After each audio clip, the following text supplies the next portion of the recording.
နှလုံးသွင်းများလေးချက်တမ်းမလားအိုခံစားမှုတွေကိုစီသူရဲ့ကိုခွဲခဲ့ရချိန်လေးနားတွေကမထွက်တော့တဲ့အချစ်ဆုံးရဲ့ခေါ်တဲ့တွေအားရှုံးမရင်ချရောက်နေ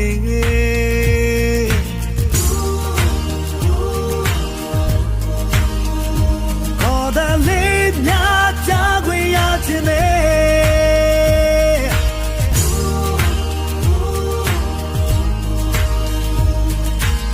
နှလုံးသားလေးဖွင့်နာစမိတယ်လေတွေကမေတ္တာတွေ